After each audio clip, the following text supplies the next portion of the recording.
तो आइए हम लोग बात कर लेते हैं टेबल 1 की। अब टेबल 1 में जैसे मान लीजिए आपकी बात होगी सब्जेक्ट और प्रेडिकेट, जो आपके टीचर या आपके मैम जो भी पढ़ाई हो, एक सब्जेक्ट पहले क्या होता था कि इसको डिफाइन करो, ये सब्जेक्ट है, ये प्रेडिकेट है, यही आप लोगों को पहचानने के लिए होता है। तो जैसे वर्ड आपने लिखा, मान लीजिए मैं अपना नाम लिख दे रहा हूँ विकास, ठीक, और प्रेडिकेट हमने क्या किया, जंप्स कर दिया। तो ये पहले की हम लोगों की बात होती थी जब हम लोग एक छोटे से क्लास शुरुआत करते हैं ग्रामर की। ये टेबल 1। अब टेबल 2 को देखिए, जैसे चार्ट में आप देखेंगे तो सब्जेक्ट, और सब्जेक्ट में मैंने क्या लिखा था, क्वालिफायर और हेड वर्ड। पहले चार्ट टेबल 2 की बात करते हैं। उसके बाद था प्रेडिकेट। तो क्वालिफायर में हमने ए रखा है और हेड वर्ड में क्रो, और उसके बाद प्रेडिकेट फ्लू। अब आइए ये टेबल नंबर 3। कहने का मतलब अगर समझ में, देखिए फिर से समझ लीजिए, टेबल 1 का मतलब क्या हुआ कि छोटा सा सेंटेंस है, सेंटेंस में 2 शब्द दिया गया है और आपको कह दिया गया कि pick out the following sentence, pick out the following from subject means subject and pick out the subject and predicate from the following sentences. तो यहाँ पे ये क्या हो जाएगा, विकास आपका सब्जेक्ट हो गया और ये जंप्स जो हो गया आपका प्रेडिकेट हो गया। अब मान लीजिए यही स्तर थोड़ा सा बढ़ा, टेबल 2 में आप आ गए। तो टेबल 2 का मतलब क्या, अब टेबल 2 में 2 सब्जेक्ट 2 पार्ट में डिवाइड होगा, एक क्वालिफायर, दूसरा हेड वर्ड, और उसके बाद ये आपका प्रेडिकेट दिख रहा है। तो क्वालिफायर जो है, अब क्वालिफायर में देखिए, क्वालिफायर में हमने डिफाइन किया था कि लास्ट तक आर्टिकल और डेफिनिट और इंडेफिनिट। तो क्वालिफायर में हमने ए रखा और हेड वर्ड नाउन रख दिया क्रो, और एक वर्ब रख दिया फ्लू। ये प्रेडिकेट का पार्ट हो गया। अब जैसे बड़े होंगे तो टेबल नंबर 3 पे आ जाइए, आपका स्तर अब बढ़ता जा रहा है। तो यही सब्जेक्ट कितने लोगों को लेके साथ चल रहा है, क्वालिफायर। क्वालिफायर यहाँ जो मैंने लिखा है 2 पार्ट में डिवाइड हुआ, एक डिटरमिनर और एक एडजेक्टिव। डिटरमिनर में मैंने दा रख दिया है, एडजेक्टिव में मैंने कनिंग रखा है, और ये जो मेन वर्ड है या नाउन कह लीजिए, ये क्रो मैंने रख दिया।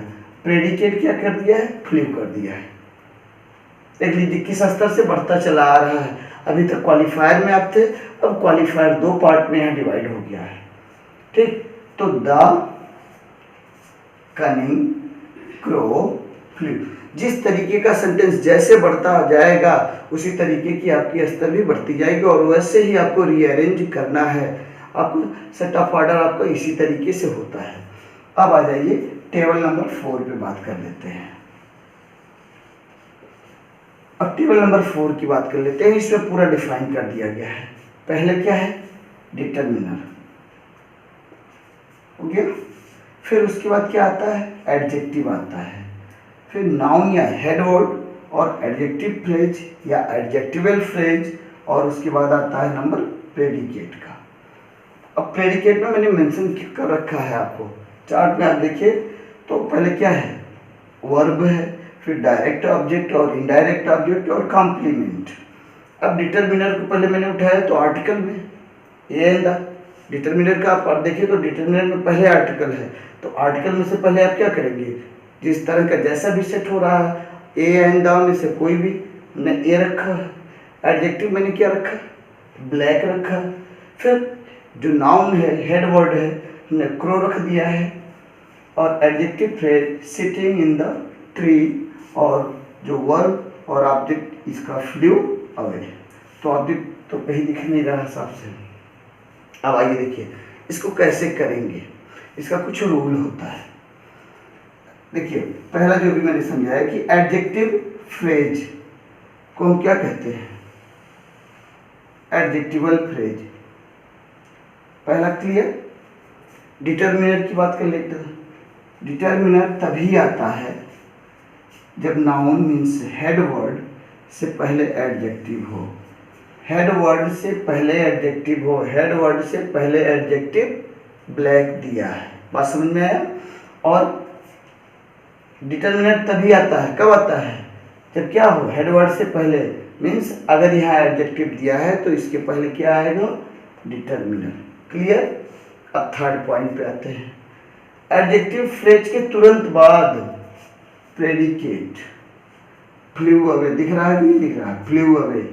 बात समझ में आ गया। चौथा पॉइंट पे आते हैं। अगर हेडवर्ड का प्रयोग एडजेक्टिव और एडजेक्टिव फ्रेज के बीच होता है, कहाँ होता है, एडजेक्टिव और एडजेक्टिव, कभी भी नाउन का यूज करना है और सेंटेंस, एक लॉन्ग सेंटेंस आपको रीऑर्डर करना है, सेट करना है, तो ये ध्यान रहे, पहले हमारा क्या आएगा, पहले डिटर्मिनर, डिटर्मिनर के बाद क्या आएगा, एडजेक्टिव, एडजेक्टिव के बाद क्या आएगा, हेडवर्ड, हेडवर्ड के बाद क्या आएगा, एडजेक्टिव फ्रेज या एडजेक्टिवल फ्रेज, उसके बाद नंबर आता है प्रेडिकेट, तो प्रेडिकेट में वर्ब, फिर डायरेक्ट ऑब्जेक्ट, इनडायरेक्ट ऑब्जेक्ट में से कोई एक ऑब्जेक्ट रहेगा, उसके बाद कॉम्प्लीमेंट अगर दिया है तो ठीक। बात समझ में आ गया। तो ये पॉइंट थे और इसको आप बिल्कुल, इससे आप सेंटेंस कहीं गलती हो नहीं सकती है। यही सबसे बढ़िया तैयार करने का नियम है कि determiner, adjective, headword, adjective phrase, predicate. बात समझ में आया। तो हम लोग बात करते हैं डिवीजन ऑफ प्रेडिकेट पे। हम लोगों का सब्जेक्ट जो हुआ कि सब्जेक्ट किस तरीके से, कैसे सब्जेक्ट के कितने पार्ट है, इसको हमने क्या किया, डिफाइन किया। तो हमने क्या कहा, ये सब्जेक्ट का पूरा पैटर्न मैं लिख दे रहा हूँ, एक बार फिर से आप लोग रिमाइंड कर लीजिए, फिर मैं यूज ऑफ प्रेडिकेट बता रहा हूँ इसको। अब सब्जेक्ट में हमने क्या कहा, हमने पहले कहा डिटर्मिनर, डिटर्मिनर के बाद मैंने क्या कहा, एडजेक्टिव, एडजेक्टिव के बाद मैंने क्या कहा, हेडवर्ड या नाउन, उसके बाद एडजेक्टिव, फ्रेज, फिर प्रेडिकेट, ये आपका है। ऐसा समझें। अब इसी को डिवीजन ऑफ प्रेडिकेट में लेते हैं कि डिवीजन ऑफ प्रेडिकेट होगा कैसे। ये तो सब्जेक्ट का पार्ट था।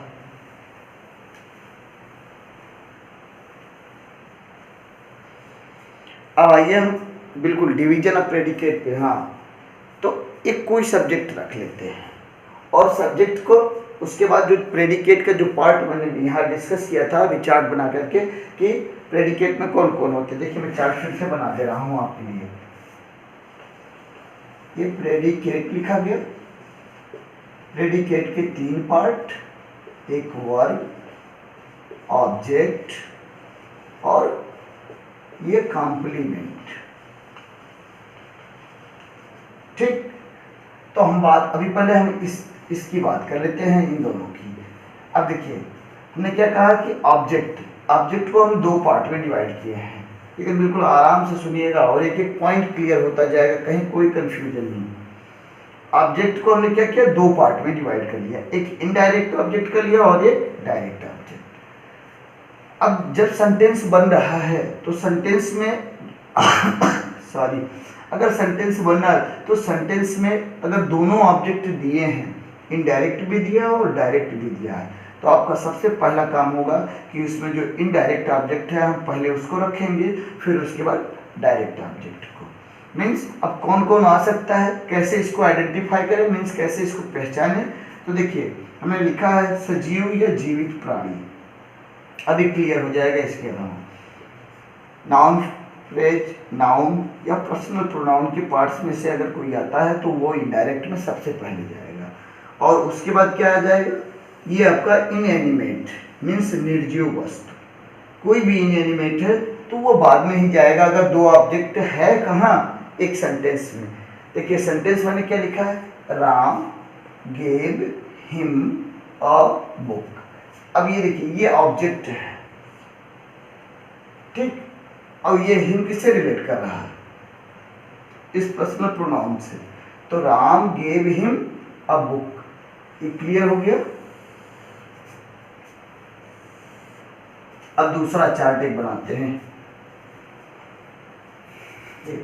अगर मान लीजिए सेंटेंस, जो सेंटेंस है अगर वो ट्रांजिटिव वर्ब रखता है, तब की बात कर लेते हैं।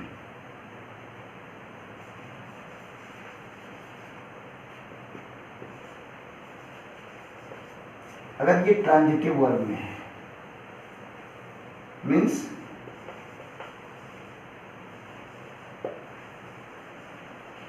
जो प्रेडिकेटिव अपना है, प्रेडिकेटिव पार्ट जो है वो अगर ट्रांजिटिव से है तब क्या स्थिति बनती है, इसके बारे में थोड़ा सा मेंशन कर ले। अब यहाँ बना लीजिए, एक चार्ट बनाइए आप। एक सब्जेक्ट हो गया, सब्जेक्ट के बाद एक लाइन, वर्ब, ऑब्जेक्ट, ऑब्जेक्ट में इसको पहले डायरेक्ट लिखिए और एक ऑब्जेक्ट दूसरा, इसको इनडायरेक्ट रखिए। ठीक, इस पे हम लोग डिस्कस कर लेते हैं। हमने फिर वही एग्जाम्पल दिया, Ram gave a book to him. अब इसको समझिएगा।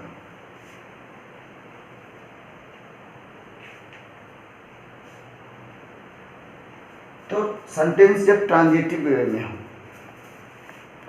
अब ट्रांजिटिव वे का मतलब क्या हो जाएगा, अगर ये प्रेडिकेटिव पार्ट में आता है, सब्जेक्ट वर्ब, अभी हमने क्या कहा था कि इस तरीके का सेंटेंस हो तो पहले इनडायरेक्ट और फिर डायरेक्ट। और अब यहाँ बात करते हैं ट्रांजिटिव वर्ब में प्रेडिकेटिव पार्ट से। अगर मान लीजिए सेंटेंस इस तरीके का दिया है कि पहले इनडायरेक्ट डायरेक्ट ऑब्जेक्ट दे दिया, उसके बाद इनडायरेक्ट ऑब्जेक्ट, तो ये इसका क्या मतलब होता है, आइए इसको ध्यान से सुनते और समझते हैं। हमने क्या लिखा कि यदि सेंटेंस का प्रेडिकेटिव पार्ट, इसको नोट करते जाइएगा, बहुत इंपॉर्टेंट पॉइंट है। यदि सेंटेंस का प्रेडिकेटिव पार्ट किससे जुटा हो, ट्रांजिटिव वर्ब, और उसके दो ऑब्जेक्ट हों, और उसके दो ऑब्जेक्ट हों,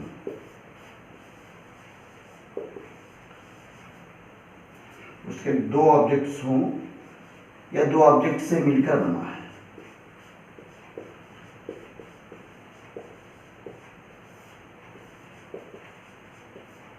बना है, तो उस स्थिति में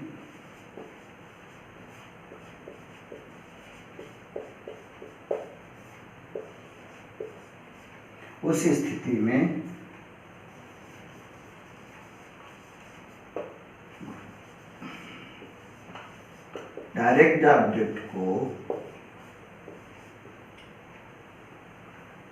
ऑब्जेक्ट को पहले और इनडायरेक्ट ऑब्जेक्ट को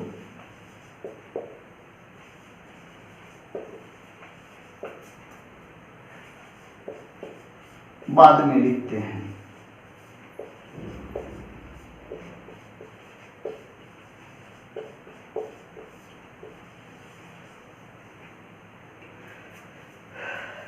समझ में आया हमने क्या समझाने की कोशिश किया है आपको? देखिए एक बार फिर से सुन लीजिए। हमने कहा कि अगर वो ये ट्रांजिटिव वर्ड से इसका प्रेडिकेटिव पार्ट का रिलेशन है, तब उसी स्थिति में क्या होगा, पहले सब्जेक्ट होगा, फिर वर्ब होगा, फिर डायरेक्ट ऑब्जेक्ट और इनडायरेक्ट ऑब्जेक्ट। और यहाँ मैंने उसको एक्सप्लेन कर दिया पूरा कि यदि सेंटेंस का प्रेडिकेटिव पार्ट ट्रांजिटिव वर्ड से उसका रिलेशन है और उसके दो ऑब्जेक्ट हैं, दो ऑब्जेक्ट दिख रहे हैं, दोनों ऑब्जेक्ट से मिलकर बना है सेंटेंस, तो उस स्थिति में क्या होगा, डायरेक्ट ऑब्जेक्ट को पहले और इनडायरेक्ट ऑब्जेक्ट को बाद में लिखते हैं। क्लियर? इसको नोट कीजिए। तो देखिए हमने भी लिखा था क्या कि जब इनडायरेक्ट ऑब्जेक्ट बाद में आए, मीन्स अगर डायरेक्ट ऑब्जेक्ट रूल तो पहले ये था कि पहले इनडायरेक्ट और फिर डायरेक्ट, और अगर इनडायरेक्ट सबसे पहले आए मीन्स बाद में आ जाए, अगर इनडायरेक्ट बाद में आया तो और डायरेक्ट सबसे पहले आ जाए, तो उसका पहचान क्यों आया, वो उसका रीजन क्या है, इसको कैसे पहचानेंगे? देखिए अगर इनडायरेक्ट बाद में आ रहा है और डायरेक्ट पहले आ जा रहा है तो इट मीन्स वहाँ पे दो शब्द में से कोई एक शब्द जरूर उपस्थित होगा। मीन्स चाहे वर्ड टू प्रीपोजिशन में टू और फॉर, ये दो ऐसे शब्द होंगे उसकी पक्का है कहीं ना कहीं ये दोनों में से एक कोई ना कोई एक लगा ही होगा। देखिए एग्जाम्पल, जो वही एग्जाम्पल दिए हैं उसी को मैंने यहाँ रखा हूँ। Ram gave a book to him. अब ये टू हिम जो है ये टू आया कि नहीं आया, ठीक। और यहाँ ये साफ साफ पता लग रहा है कि यह बुक है तो इनएनिमेट ऑब्जेक्ट है, मीन्स डायरेक्ट ऑब्जेक्ट है।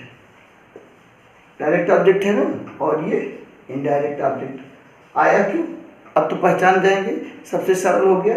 मीन्स कि अगर इनडायरेक्ट ऑब्जेक्ट बाद में आ रहा है तो उसके साथ क्या, चाहे टू लगा होगा चाहे फॉर लगा हो, दोनों में से एक कोई होगा।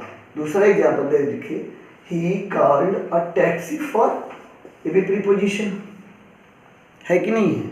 तो ये सबसे इजी वे है कि इससे आप पहचान सकते हैं कि क्यों आखिर ये पीछे लगा है, तो इसका कोई रीजन होगा। समझ में आ गया। आइए नेक्स्ट पॉइंट पे। अब देखिए जिरेंड ऑब्जेक्ट के रूप में हम जिरेंड को भी रखते हैं और सिंपल इन्फिनिटिव का भी प्रयोग करते हैं। अब सिंपल इन्फिनिटिव या जिरेंड की क्या बात होती है, जिरेंड मीन्स आपके दिमाग में आ जाएगा क्यों, verb first form plus ING, या अगर इन्फिनिटिव की बात करते हैं तो to plus verb first form. जो फर्स्ट वर्ब है ये यहाँ रखे हैं ऐसे हमने। अब देखिए अगर हम जिरेंड की बात करते हैं तो देखिए ये जो ऑब्जेक्ट है ये जो दिया गया है रीडिंग और नॉवेल्स, मैंने क्या लिखा है, सब्जेक्ट मैंने टीचर, माय टीचर, वर्ब मैंने लव्स कर लिया है और रीडिंग नॉवेल्स। तो अब ये किसका काम कर रहा है, ये जो शब्द है वर्ब में आईएनजी लगा है किसका, ये किसके लिए, ये ऑब्जेक्ट के लिए काम कर रहा है। किसके लिए काम कर रहा है, ऑब्जेक्ट के लिए। आया समझ में। तो ये इसको मीन्स ऑब्जेक्ट जिरेंड के रूप में। अब देखिए अगर वही इन्फिनिटिव काम करना शुरू कर दे, मीन्स टू लगा रहेगा और first form of the verb होगा गर्ल्स लव टू सिंग, देख लीजिए है कि नहीं है, टू फिर सिंग। तो ये इन्फिनिटिव किसके लिए काम किया, किसके लिए, ऑब्जेक्ट के लिए। इस तरह इसको फाइंड आउट कर लेंगे। अब देखिए एक नाम आता है कॉम्प्लीमेंट, और जब हम कॉम्प्लीमेंट की बात करते हैं तो कॉम्प्लीमेंट की हिंदी होती है पूर्ण करने वाला, और इंग्लिश में क्या कहेंगे, that which completes the sense, जो पूरे सेंटेंस के सेंस को क्लियर कर देता है, that is known as the complement. और प्रायः इसके साथ क्या होता है, लिंकिंग वर्ब, उसी को हेल्पिंग वर्ब, बात समझ में है ना, वही प्राइमरी ऑक्सिलरी उसी से रिलेट करता है। Linking verb means is, am, are, was, were, और इसके बाद हैज, हैव है, ये सारे वर्ड जितने भी हैं उन किसी न किसी एक को लेकर के वो अपना सेंटेंस कंप्लीट, अपना सेंस कंप्लीट करता है। इसको भी अभी एक्सप्लेन कर रहे हैं, देखिएगा। हमने लिखा है सब्जेक्ट, सब्जेक्ट में हमने क्या लिखा, डे, वर्ब हमारा क्या है, चोज, ऑब्जेक्ट क्या है, रवि, डियर रीडर। अच्छा इससे समझ में नहीं आएगा, एक चीज रखते हैं, हमने कहा कि यू, देखिएगा सेंस, अभी हम कॉम्प्लीमेंट की बात कर रहे हैं, हमने एक शब्द लिख दिया यू आर,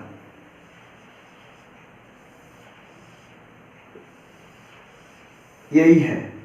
अब यू आर क्या, सेंस क्लियर किया नहीं ना, तो जब इस सेंस को क्लियर करने के लिए अगर मैंने कहा you are a boy,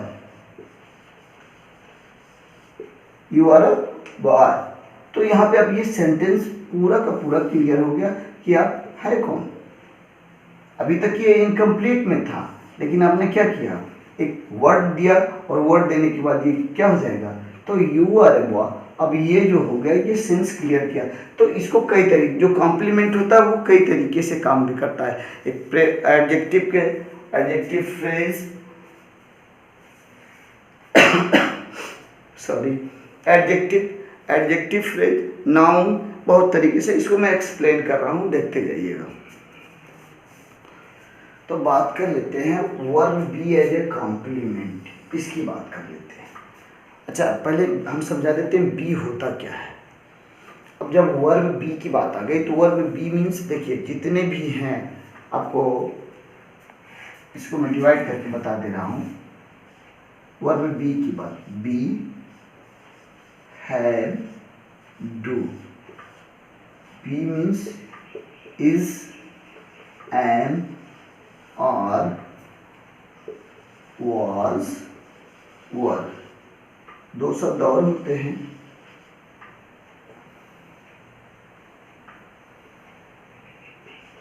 be, been, being, has, have, had,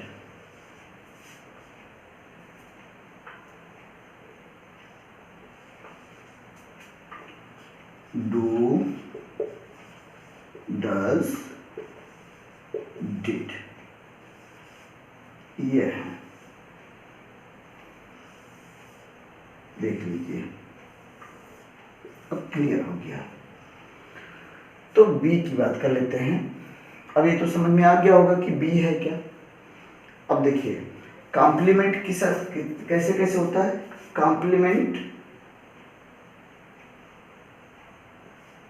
noun, यहां लिखते हैं इसको। आपने एक सब्जेक्ट रखा दिस, और दिस के साथ आपने क्या लगा दिया, एक इस जबान में से आपने इज लगा दिया, एक नाउन रख लिया।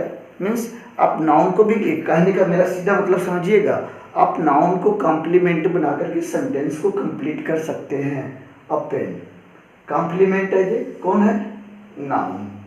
और समझ में आ गया।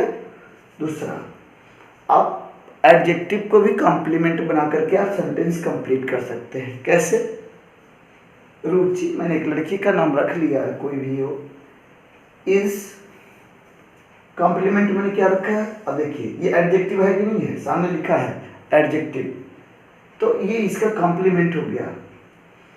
तो रुचि, अभी पूरा सेंस क्लियर हो गया कि नहीं। Third point, the book are on the chair, complement के रूप में क्या, अगर अदरवाइज वो एडवर्बियल फ्रेज हो या एडवर्ब हो, तो हम तीनों के माध्यम से complement as noun, complement as adjective, complement adverbial phrase, adverb, इन तीनों की सहायता से हम सेंटेंस को एक कंप्लीट और मीनिंगफुल सेंटेंस बना सकते हैं। आई होप ये बात समझ में बिल्कुल क्लियर, एक पॉइंट आ गया होगा। So thanks for watching this video. I just wanna stay bad, stay mad, chip on my shoulder cause they treat me like an outcast. I ain't gonna take that, stay back, I'll be